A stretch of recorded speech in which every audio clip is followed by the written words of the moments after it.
할렐루야. 영계 권재천 목사입니다. 오늘은 주일 오후인데 같이 말씀 묵상하겠습니다. 오늘 사도행전 19장 1절부터 7절까지 말씀입니다. 제가 읽어보겠습니다. 아볼로가 고린도에 있을 때 바울이 윗지방으로 다녀 에베소에 와서 어떤 제자들을 만나 이르되 너희가 믿을 때 성령을 받았느냐? 이르되 아니라 우리는 성령의 계심도 듣지 못하였노라. 바울이 이르되 그러면 너희가 무슨 세례를 받았느냐? 대답하되 오직 요한의 세례니라. 바울이 이르되 요한이 회개의 세례를 베풀며 백성에 말하되 내 뒤에 오신 이를 믿으라 하였으니 이는 곧 예수라 하거늘 그들이 듣고 주 예수 이름으로 세례를 받으니 바울이 그들에게 안수하며 성령이 그들에게 임하심으로 방언다고 예언다니 모두 12사람쯤 되니라. 아멘.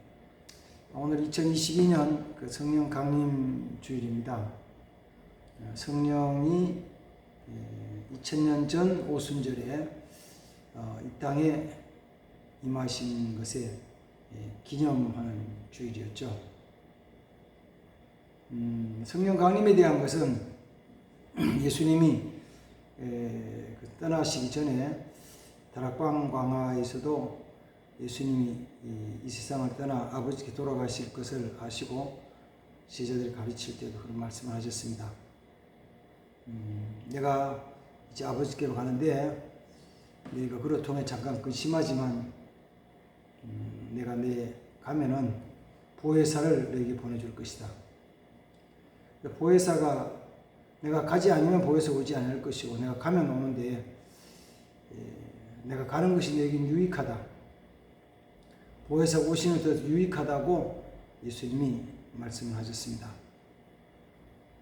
그리고 예수님은 그 말씀 다락방 강화를 마지막 날 목요일 날 밤에 제자들 하시고 몇 시간 지난 다음에 제사장 군병들에게 체포되셔서 십자가형을 당하셔서 죽으셨죠.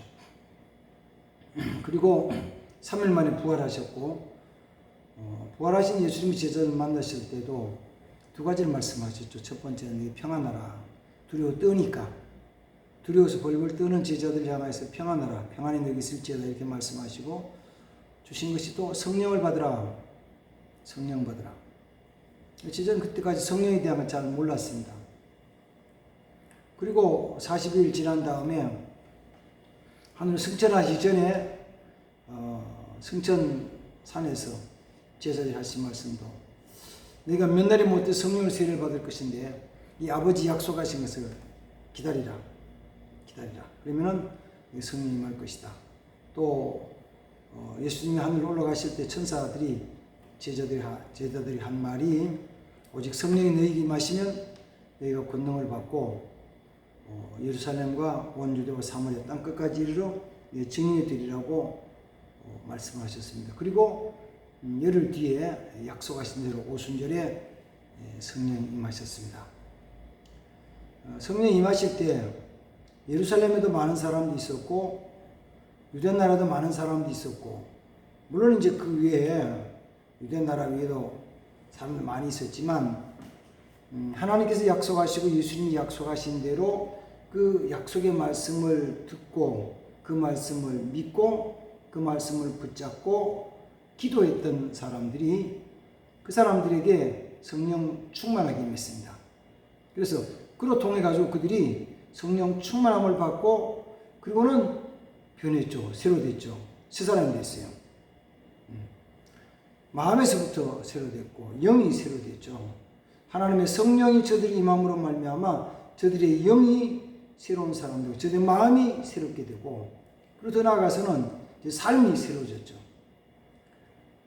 성령이 임하실 때 그 나타난 모습과 현상에 대한 것은 사도행전 2장 1절에서 갑자기 저들이 임한 곳에 바람같이 강한 것이 불고 바람 같은 것이 불고 하늘로부터 불 같은 것이 임하여서 불이 해같이 갈라같이 임하고 또 저들이 성령 충만 받아서 각자가 성령이 말하기 심을 따라서 각 방언으로 말하기 시작하였더라. 그것이 이제 복음처럼 나타났죠. 다시 말해 성령이 임할 때 저들이 마음이 뜨거워지며 새로워지고 그로 통해서 다함대에 나가지고 주의 복음을 전하고 많은 사람들을 주께로 인도하고 뿐만 아니라 그 뒤에 이제 사도행 3장부터는 성령의 역사심이 나타나는데 베드로는 성전 미문에 앉았던 안진뱅이를 주 예수 그리스도 이름으로 이렇게 세우기도 하고 또 제사장들이 그들을 감옥에 가뒀을 때 잡아냈을 때 성령이 이끌어내시기도 하고 그 다음 죽이려고 헤롯이 죽이려고 할 때도 건져내기도 하고 많은 기사와 표적들이 나타났습니다. 그를 통해서 이제 사도 바울도 나중에는 부활하신 예수님 만나서 또 아나니아의 기도로 통하여서 성령 충만받고 하나님의 사역에 임했는데 그 사도 바울이 3차 전도 여행하면서 에베소 교회에 가서 에베소에 모인 그 무리 예배드리는 그들 가운데서 묻기를 너희가 믿을 때 성령 받았느냐 이렇게 물어요. 이 말씀을 우리 같이 묵상하려고 그러거든요. 사도 바울이 에베소 교회 가서 에베소 교회에서 예배드리고 모인 그 무리들에게 묻기를 너희가 믿을 때 성령 받았느냐라고 물어요. 그런데 대답 성령 우리 그거 몰라. 모르는데 처음 듣는 소리인데 성령 있다는 것도 처음 들어요. 성령 임하심은 언제냐면은 보통은 사도 바울이 그 3차 전도 선교 여행할 때는 54년, 55년 이렇게 보죠. 주후. 그렇다면은 예수님이 하늘을 승천하시고 성령 임하신 이후에 거의 한 3, 4년 지난 다음에 4, 5년 지난 다음에 예수를 믿는 에베소 교회 교인들이 성령이 그때는 이미 임했었는데 그들이 성령이 있음도 듣지 못했어요. 예수 믿는다는 거예요. 뭘로 믿느냐? 세례 요한의 세례를 받고 율법의 말씀을 가지고 그리고 예수 믿어요. 모인 무리들이에요. 그 모습. 성령이 이미 오순절에 임하셨고 이 땅에 성령이 오셨는데 에베소 교회 교인들은 성령이 있음을 듣지도 못하고 예수를 믿고 있는 거예요. 그 모습이 오늘날도 많은 교회 성도들의 모습이 아닌가 이런 생각을 하면서 오순절은 오늘 이거 우리 같이 좀 묵상해야 되겠다. 같이 생각해 봐야 되겠다. 생각해 봐야 되죠. 오늘날 또 성령에 대한 것 지식적으로 들은 사람들이 많죠. 교회에 나오면은 아마 몇 번씩은 다 들었죠. 성령이 역사하신 귀한 증거들도 때론 보았죠. 간증하는 거 많이 들었죠. 성경 속 읽었죠. 근데 중요한 것은 네가 성령 받았느냐 그러면 성령 잘 모르겠는데 성령 받았느냐 잘 모르겠는데 그러면 잘 모른다는 대답은 성령을 받은 것일까요? 받지 못한 것일까요?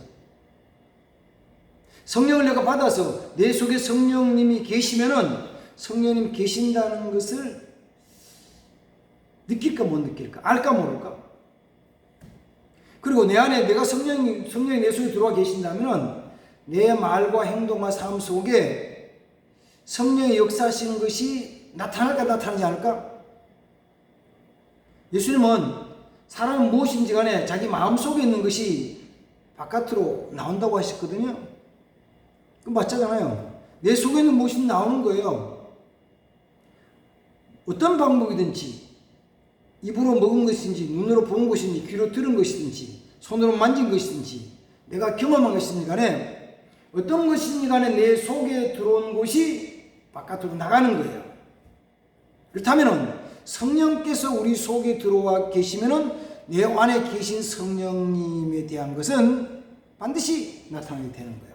만약에 어떤 사람이 글쎄 내가 성령 받았는지 안 받았는지 잘 모르겠는데요.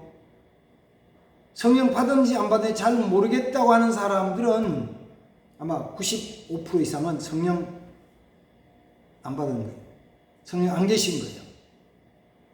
성령이 계신데 모를 리가 없어요. 성령이 계신데 느끼지 못할 리가 없어요. 그러니까 에베소 교회 교인들이 성령 받지 않고 성령이 있으면 듣지 못하고도 믿음 생활하는 것처럼 보여진 것처럼 믿음 생활하는 거 해나가잖아요. 오늘날 또 성령 세례 받지 않고도 믿음 생활을 잘하는 것처럼 보여지는 사람들이 많이 있는 거죠. 성령으로 기뻐하지도 않고 즐거워하지도 않고 성령으로 사랑하지도 않고 성령으로 이웃에게 관용을 베풀거나 온유하지도 않는데도 예수 장면처럼 살아갈 수 있어요. 누구도 그럴 수 있냐? 목사도 그럴 수 있죠. 내가 목사인데 함부로 화를 내면 안 되잖아요. 말을 함부로 하면 안 되잖아요. 저 사람이 나한테 욕한다고, 저 사람이 내게 돌을 던진다고 나도 똑같이 돌을 던질 수는 없잖아요. 목사만 그런 게 아니고 장로도 그럴 수 있고 권사도 그럴 수 있고 집사도 그럴 수 있어요. 저 사람이 내게 불의하게 행해도 내가 불의하게 대해주지 않는 거예요. 저 사람이 뭔가를 지키지 않고 내게 고통을 줘도 그냥 똑같이 갚지 참고 넘어가는 거예요. 그런데 성령으로 말미암아 행하지 않으면은 그게 내 마음속에 쌓여 있다가 터져 나오는 거예요. 그 어떤 사람들은 바깥에서 다른 사람들과의 관계에서는 너무 온순하게 착해. 사람이 착해. 근데 착하고 온순한 것이 화도 내지 않고 내 것 따지지도 않고 손해보면서 잘 견디고 손해보면서 그냥 그거 웃으며 지나가게 보이잖아요. 손해봐도 잘 참고 뭐 그럴 수 넘어가는 것처럼 보여져요. 내가 불이익을 당해도 그냥 잘 참는 것처럼 보여져요.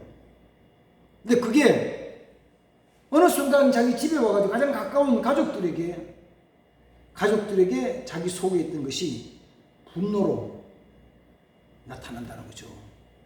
누구에 나타나냐면은 자기 부인에게 나타나고 자녀들이 나타났잖아요. 그래서 자녀들이 집에서 TV를 보고 있어요. 그리고 아버지가 기분 좋은 날은 텔레비 보냐? 재밌냐? 이렇게 지나가요. 근데 바깥에서 화가 이만큼 잔뜩 올라왔어. 그럼 어떻게 해요? 야! 공부 안 하고 텔레비만 보고 앉았냐? 이 새끼들이. 이렇게 되는 거잖아요. 그러니까 애들이 헷갈리기 시작하는 거예요. 어제는 괜찮았는데, 어제는 이거 똑같은 프로그램의 텔레비전을 봤을 때 괜찮았는데, 오늘은 왜 아버지가 화를 막 내지? 소리를 지르지? 야단을 치지? 왜 그래요? 내 안에 성령이 계시지 않고 성령을 행하지 않다 보니까 세상에 피곤하고 지치고 고통스러움이 들어오면 그게 그쪽에는 나타나지 않는 것처럼 보이는데 여기서 나타나는 거죠. 목사가 교회에서 소리지는 안 하잖아요. 내가 교인들이 뭐가 그런데 제가 교회에서 우리 집사들은 권사들 소리 지르겠어요? 안 하죠. 제가 점잖은 목사인데 그거 하겠어요? 안 하지. 그걸 딱 보면서 속으로는 보면 아유 저 인간 말이야 이러다가 언제 하냐면은 집에 가가지고 제 아내한테 어느 때는 막 풀어놓는 거죠. 막 소리 지르고. 그럼 우리 집사님 왜 그걸 가지고 당신이 목사님이 그러냐고 그래요. 성령 충만하지 않으면은 인간적인 것으로서 예수 믿다가 실패해요. 넘어져요. 그리고 성령의 역사가 나타나지 않기 때문에 하다가 지쳐요. 인생 삶에 특히 신앙생활에 믿음으로 끝까지 경주하는데 내 믿음의 길을 끝까지 경주하는데 하나님 내게 주신 사명을 끝까지 감당하는데 꼭 필요한 것이 뭐냐면은 성령 충만해요. 그래서 예수님께서 요한복음 16장 7절 속에서 내가 가는 것이 너에게 유익하다. 내가 가서 성령 보혜사를 너에게 보이는 건 너에게는 유익하다. 예수님이 함께 있는 것보다가 보혜사 성령이 오시는 것이 훨씬 더 유익한 거예요. 다시 정리할게요. 성령님 오셨잖아요. 오순절에. 이 땅에 오셨잖아요. 계시잖아요. 어디 계시냐면 우리 교회에 계시잖아요. 우리 모임 가운데 계시잖아요. 예배 가운데 계시잖아요. 오셨잖아요. 근데 예배 가운데 성령님이 오셨는데 내 마음에는 안 오신 거 있죠. 내 마음은 나는 영접하지 않은 거 있죠. 그래서 옆에는 보면 성령 오신 것처럼 보이잖아요. 어디 성령 영접한 우리 권사님, 집사님 보면 성령 맞네. 저분은 기도하니까 응답받기도 하고, 저분 기도하니까 문제 해결되고, 저분한테 역사가 나타나는데 성령은 계시고 분명하던데 내게는 없는 거예요. 내게는.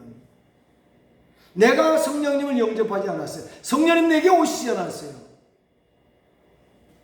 그렇죠. 너희가 믿을 때 성령 받았느냐?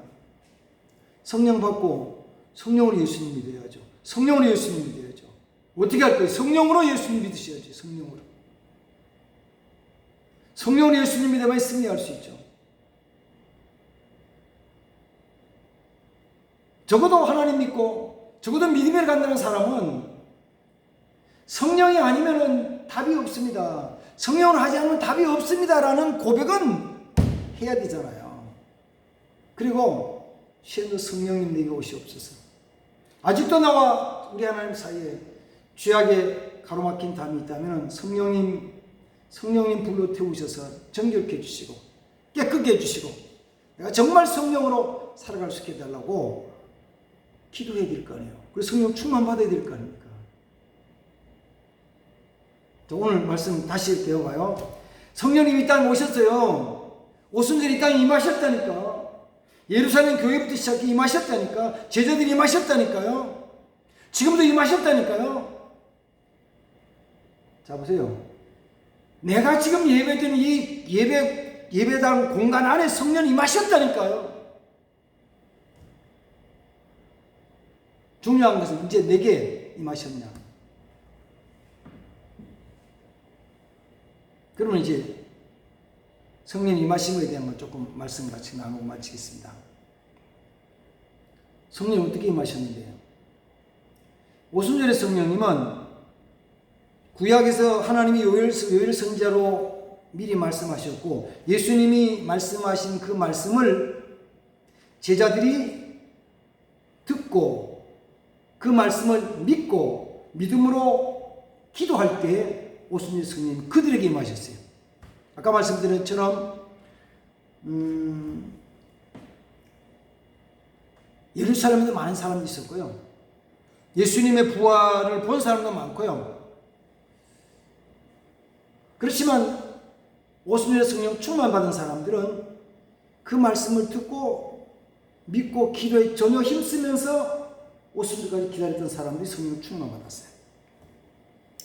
사도행전 19장 속에서는 사도 바울이 에베소 교회에 말씀하는 것은 너희가 성령 받았느냐라고 질문하고 성령 받지 않았다고 모른다 그러니까 그러면은 세례 요한의 세례부터 시작해가지고 예수 그리스도께 이어지는 그 모든 것에 대한 말씀을 사도 바울이 증거해주고 전하고 그들이 그 말씀을 듣고 같이 기도하며 사도 바울이 안수했을 때 성령이 임하셔서 오순절에 임했던 것과 똑같은 성령이 임하셔서 오순절에 임했던 것처럼 방언하고 예언하는 사람들이 있더라. 그 사람들이 12명쯤 됐더라. 모두 12명쯤 됩니다라고 말씀합니다.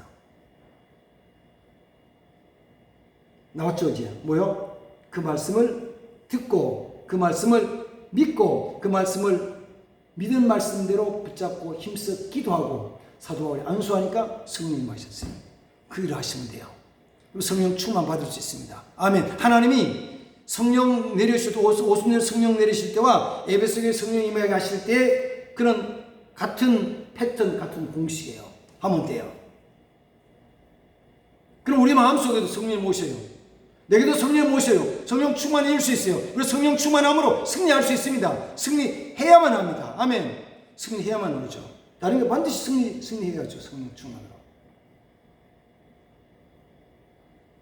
그렇게 해가지고 정말 하나님이 가장 기뻐하시는 사람, 성령으로 승리하는 사람, 그래서 진짜 하나님께 영광 돌리는 사람, 진짜 하나님을 기쁘시게 하는 사람, 사람을 기쁘게 하는 것도 아니고 사람 눈치 보고 사람 두려워하는 것도 아니고 오직 하나님을 정말 기쁘시게 하는 성령의 사람, 성령을 승리하는 사람 되어야 될 줄 믿습니다.